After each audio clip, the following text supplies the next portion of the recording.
Centre, obviously, we want to encourage as much activity in the area as possible, but we want as much of it to be grassroots and women organising for themselves rather than big agencies trying to kind of decide what women want. And I've been really inspired by the women, because what's so nice is to hear about women who are actually doing something and actually making a difference rather than just talking about it. And that's what we've got here.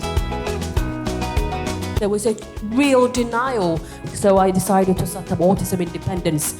We influence policies, we have done a number of research, we actually have an office that says Autism Independence, and we have got families coming and knocking our doors and asking for help, from hiding their children to really coming out. But it is really nice to have an event like this that allows people to come together, to meet other women, to talk about issues that are bothering them or things that they're proud of, or just to really celebrate women.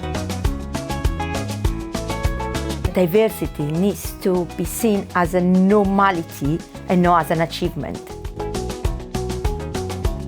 It's nice for them to come into contact with younger people and find out what's going on, what the younger people, they're doing all this breaking barriers to younger people, and it's nice to include the older ones as well. We're a volunteer-run organisation, and there's 12 volunteers who are really well trained in birth. They're doulas or they're midwives. And we also have a community hub so women can get together and support each other. It's a really beautiful place of solidarity. And I started it because there wasn't any kind of a group for me as a mum returning to cycling in the area to get back on the bike with my son and with other mums. And it's been a really nice way to meet other parents and do something physically active. If I find too much comfort in my own situation, I don't think there will be ever a change. It's important to understand other people's experiences and listen. Conversation is a beginning of thinking about solutions. It's also identifying the problems which sometimes are shared between different communities. So bringing together all those women means exchanges that may not normally happen basically on the street. Listen, yes, we might come from a different background, but actually deep down we all share the same values. So we can work together to bridge the gaps. And we give people the safe space and the tools to ask questions or to challenge perceptions. It's time for us to make a stand. It's time for us to rise together, understand that we do have a voice, we are strong.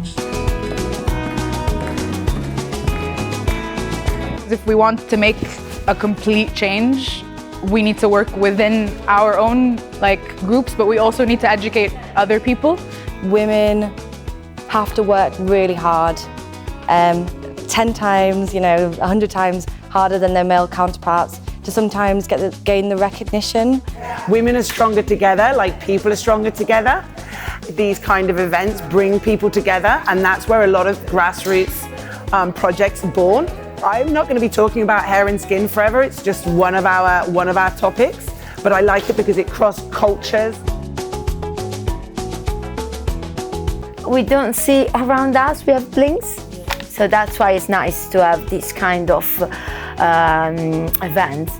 We, use this as an opportunity to create a platform where we acknowledge and we recognise the hard work that's going on in the community. That's the biggest thing for me, is having that strength inside them to say I'm good enough to do whatever I want to do or whatever I want to set my heart to. And because all of us are clearly saying the same message, is believe in yourself and believe your worth, no matter what you're doing.